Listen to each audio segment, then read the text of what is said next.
Welcome to the Empowerment Hour, the podcast where women across all ages and backgrounds tune in to get their weekly dose of inspiration and motivation.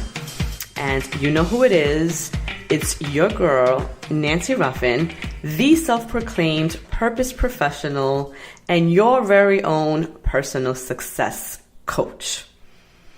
My entire career and everything that I do, from this podcast to my books, speaking engagements, workshops, all of it centers on one mission. And that is to help women discover their purpose and take inspired action so they create a life where they feel fulfilled and empowered. This work is what brings me the absolute most joy. And the reason for that is because it doesn't really feel like work to me. I wholeheartedly love doing this. And I'm grateful to all of you who tune in weekly to hear me, rant about my life and my own personal experiences, and to also provide some insight on some of the lessons that I've learned on my own journey. So if this is your first time tuning in, thank you for joining me. I am so incredibly happy that you're here. And as I just mentioned, every week I use my own personal experiences, whether it's in business, whether it's my personal career, brand building, juggling a family, anything and everything that kind of falls in the purview of just being a woman in this day and age. I talk about it all and I use it as a guide and an example for all of you to really assess your own lives and see that anything you want to do, whatever you commit yourself to, whatever you envision for your life, anything is possible if you commit your whole heart to it. You have to love it. You have to be passionate about it, because when you are going to push yourself on those lazy days when you don't feel like doing anything. It's going to make you want to get out of bed in the morning. You have to really love what you do in order to really truly be successful and excel at it. So again, if this is your first time, then please make sure to subscribe, to our podcast so that you don't miss any of our episodes. We drop weekly. And make sure you check out our past episodes. There's a lot of content. I think this is episode 70. So you guys have 69 more episodes to catch up on. But I promise you that every episode is insightful. Sometimes it's funny. Sometimes I have a special guest. And sometimes it's just me on my own, like tonight, where I'm just kind of dishing on my life and the things that I've learned so far. So you can find us on many different podcasting websites, or hosts. We're available on iHeartRadio, on iTunes, on Stitcher Podcasts, on Google Play. And you can also listen directly on the web in your web browser by typing in www.blogtalkradio.com/empowerher. So now that we've gotten all of that out of the way, how are you guys doing? How has the week been? For me, it's been pretty eventful. Last weekend, I celebrated my 20-year anniversary, and I mentioned that I caught Ja Rule's t-shirt. We went to see Ja Rule and Ashanti in concert because me and my husband are super old school, and so we're really huge fans of the hip hop and R&B 90s era. So when we knew they were going to be in concert, we got the tickets and we were in there. In any case, homeboy decided to get half naked during the concert, and he threw his t-shirt into the audience. And first of all, it was my t-shirt to catch, right? And so I had it in my hand, but then there was a dude right in front of me that kind of leapt towards it for it. And he actually ended up catching it. He kind of took it out of my hand. But I think that he realized how awkward it was for a man to be reaching for another man's t-shirt. And then he kind of just relinquished the tee to me. In any case, I have that t-shirt. Not sure what to do with it, right? Because what do you do with a sweaty hip hop stars t-shirt? I mean, if this was years ago when he was really hot in the 90s and I was in high school, who knows, I probably would have slept with it. I would have fantasized about it, all, stuff that high school teenage girls do. But, I'm a 40-year-old woman. Ain't none of that happening. So not sure what to do with the tee. I don't even know where it is, to be honest with you. I had put it on my couch last weekend and not sure, maybe the hubby took it. I don't know what he did with it, but in any case, so we did that. I celebrated my 20-year anniversary, and we're also still celebrating Women's History Month. And last week we celebrated International Women's Day. So I'm giving a round of applause to all of my amazing women who get up every single day and are out there about their business, just making things happen. And, it was very interesting to see all across my social media platforms. I have to tell you that women were bigging each other up. I mean, there were posts. I was getting tagged in so many status updates. And it was just a nice reminder that we are not as catty as society wants us to believe that we are. We are not these jealous, envious, women really clawing our way, to the top by any means necessary. And although I think that there are a handful of women that do that, I still believe that the majority of us really want to see our sisters win. But I will mention that I don't know what it is about Twitter, but people are just really mean and evil, and like Twitter trolls is a real thing. And I think that's probably one of the reasons I'm not as active on that social network as I am on others, because I feel like people sometimes intentionally are trying to be mean and hurtful and nasty just because they want to go viral, because they want to get those retweets. They want people to see how evil and cruel they are for the sake of popularity. And so I mentioned that because on International Women's Day, I don't even know how I ended up. I do know now. I ended up on this thread. And it's because I think I was searching the hashtag National Women's Day. And there was this one woman who was associating, she couldn't understand what was the big hype over International Women's Day and why women were celebrating it or acknowledging it. And in her perspective, from what she was tweeting, International Women's Day is for women who believe that they're weak or that they lack strength. And so we needed this day as a reminder of all of these things. I mean, I don't know what it was, but it was really, really ugly. And I posted about it the next day on my Instagram. And I was saying, guys, if you search this hashtag, you're going to see all of these ridiculous comments. And so, I mean, I wanted to just talk about it because I want to dispel that misconception. I don't think International Women's Day is about that at all. I don't believe that we're celebrating it or acknowledging it as proof or as something to solidify how that we need to be reminded of our strength because we're weak and all of these things that she was saying, but more so just to acknowledge how amazing we are, and how despite the many roles that we wear, the many jobs that we have,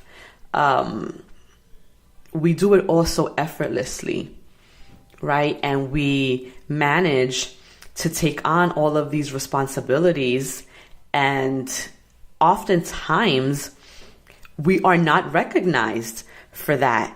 And I think International Women's Day was just a way to say, you know what, women have contributed really amazing things to society, be it in business, be it in science, be it in the arts, be it in our homes, the way that we are raising our children and taking care of our families. We have contributed so much. And for me, that's what International Women's Day represents, is just that day to say, you know what, we rock. And I posted about this also on my Facebook, and my dad is a troll. He trolls my page purposely, almost to kind of rile me up. And I love him dearly, and I'm grateful that him and I are able to have these healthy debates, even when we differ. But he posted the comment, well, when is International Men's Day, or something to that effect? And I told him, I was like, what do you mean? Like, every single day is Men's Day. Like, you men have never had to fight for anything. You haven't had to fight for any equality rights. You have never had to fight to have something that women have. Like, nothing. Like, you live in your male privilege every single day. So every day is Men's Day. Women, since the beginning of time, we have had to fight for all of the rights and privileges that we have today. And I think that is also a reason why we celebrate International Women's Day, just to acknowledge how far we've come as a gender.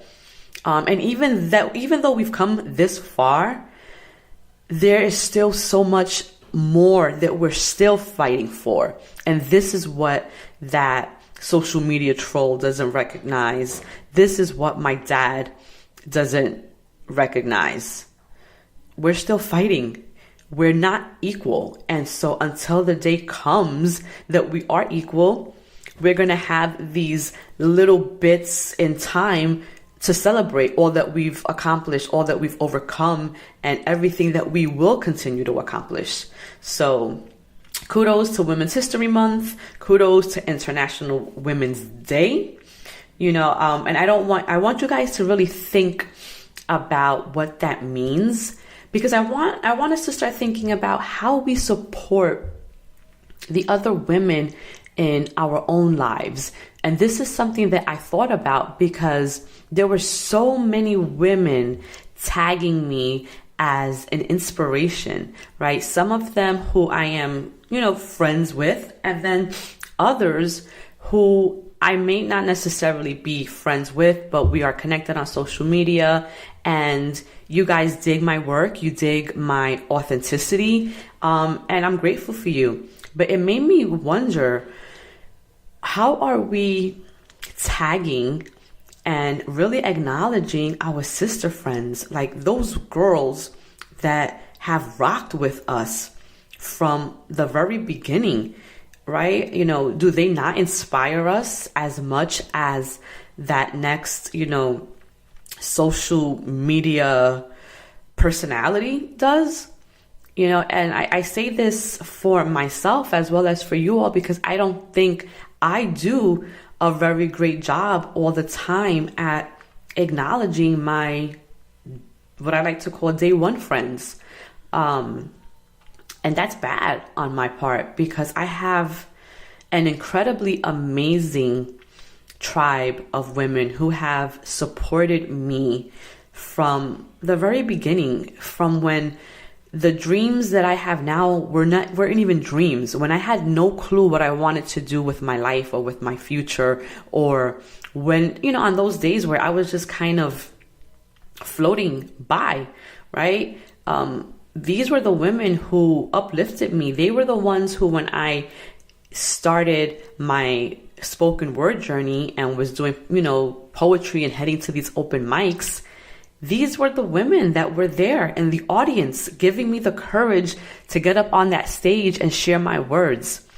Because if you've ever had to speak in front of large audiences, that is nerve-wracking. It is terrifying. And even till this day, with as much experience as I have in public speaking, I still get nervous. I'm able to control my nerves a lot better now than I did then, but it never goes away. And when I was first starting out, I was incredibly terrified. But looking out into the audience and seeing my girls there really gave me the strength to push through it all. And so I don't know if I acknowledge them enough. I don't know if I recognize them enough. I don't know if I say thank you enough. And so for that, I got to check myself and I have to do better. And I'm going to take this opportunity to do that. And I have a handful of girls and my brother-in-law who have been with me from the beginning. And that is Samantha Deborah. She reminded me today that I met her when she was 21 years old. She is now 34. And that's 13 years of friendship and sisterhood that she has been by my side through the birth of my children, through some of my most difficult losses. She's been with me through some of my most incredible joys, and so I'm grateful for you, Sammy. Zeta Medina is probably the longest friendship that I've had. And I want to say that we met when I was about 17 or 18. I was definitely still a teenager, maybe 18, because we met through another mutual friend who neither one of us are friends with any longer. But Zeta has been with me a really long time, and she is one of the most supportive friends that I have. And when I first started publishing my books, this is a really funny story. She would always buy 2 copies of my books, and I just assumed that she was buying one for herself and buying one to gift. And it wasn't until I published my 3rd book that she told me that she buys 2 books because one is the one that she reads, and then the second is the one that she keeps as a what do you call it? Memorabilia or something like that. But like, she doesn't touch it because she doesn't want to bend the pages, and she just wants to have that book as something that she treasures. And it blew my mind when she told me that. And it just goes to show the kind of friends that I have. And then my other friend, Miriam Thompson, I met her when she was Miriam Perez before she got married. One of the sincerest, giving, loving, funny women that I've ever had the opportunity to meet. And her and I met at a job that I'm no longer at, obviously. But the fact that we met at a place where we were both employed, and we have been able to nurture and maintain this incredible friendship and sisterhood is just a testament to the kind of person that she is. I'm so incredibly lucky to have her. And then, of course, I have my biggest fan and biggest supporter, my sister, who, I would be nothing without her. And those of you who know me know how incredibly close her and I are. And she really believes in me, I think, more than I believe in myself sometimes.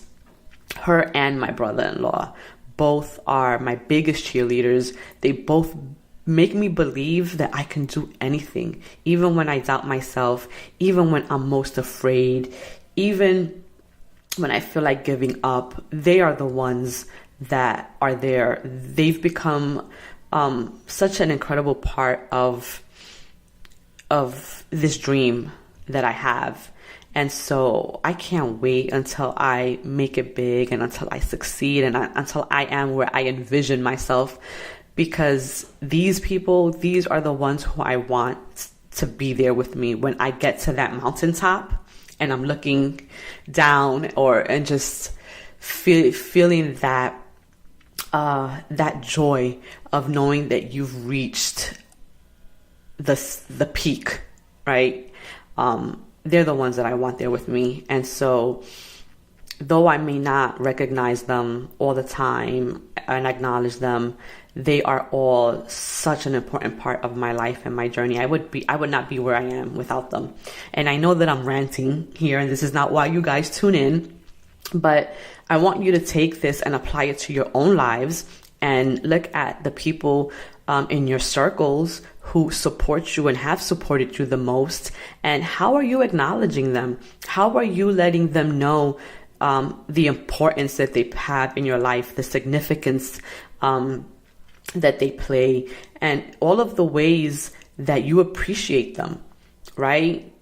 How are you publicly acknowledging them on these social media platforms the way you may acknowledge someone who you don't personally know, right? I also want you to think about how do we speak greatness into our friends, right? It's always easy for us to speak words of encouragement to our followers or to perfect strangers, but how are we doing those very same things to the people who are closest to us?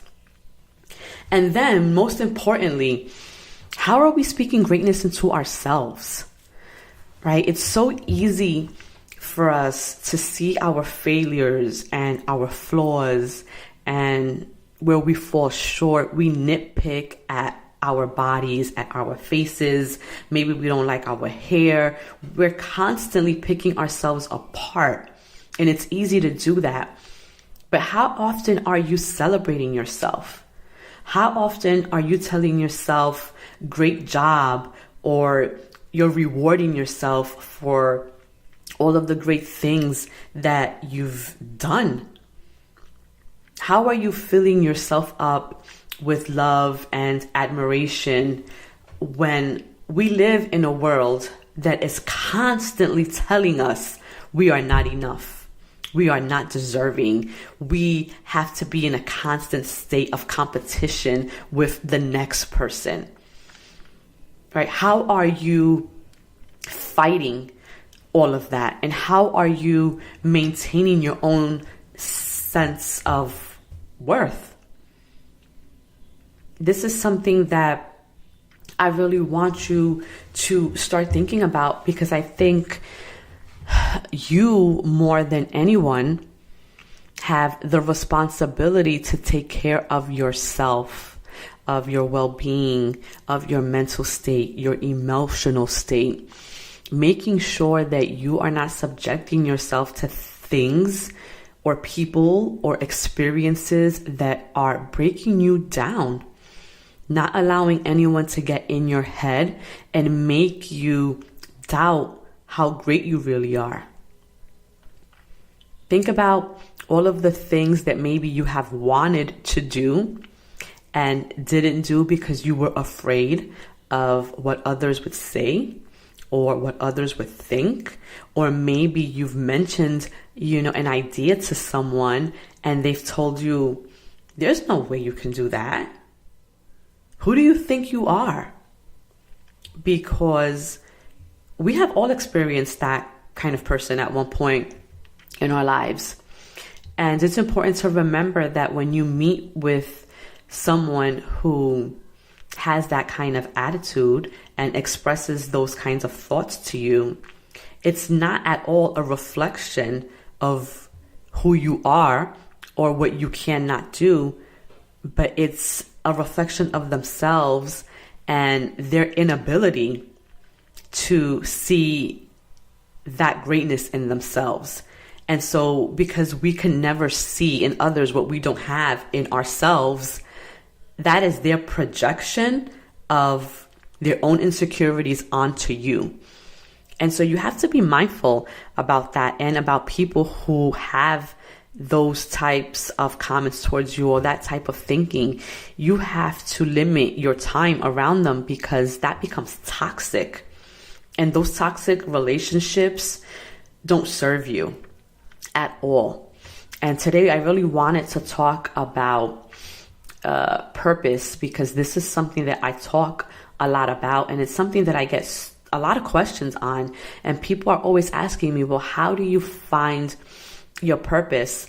And the truth is, there isn't like a cookie cutter answer for that. There isn't a one size fits all reply that I can say, well, if you do X, Y, and Z, this is how you discover your purpose. That is not how you find your purpose, but purpose more so has to do with the things that you are most passionate about, the things that you love the most, that bring you the most joy, but also are impacting the world at large, right? So it's about you discovering the things that you love, the things that you're good at, and then how you're sharing that with the world so that you can make it a better place. So purpose is really about being of service. And the way that you are of service is by discovering your God-given talents, plus what you're great at doing, and then figuring out how to share that. And for me, this work that I'm doing, when I opened this episode and I said that my one mission in life is to help women discover their purpose so that they can take inspired action and create a life where they feel fulfilled and empowered. That was not ever something that I dreamed about doing. As a little girl, I didn't say, okay, yes, my purpose and my dream is to help women discover their purpose and blah, blah, blah, blah, right? That's not what my dream was.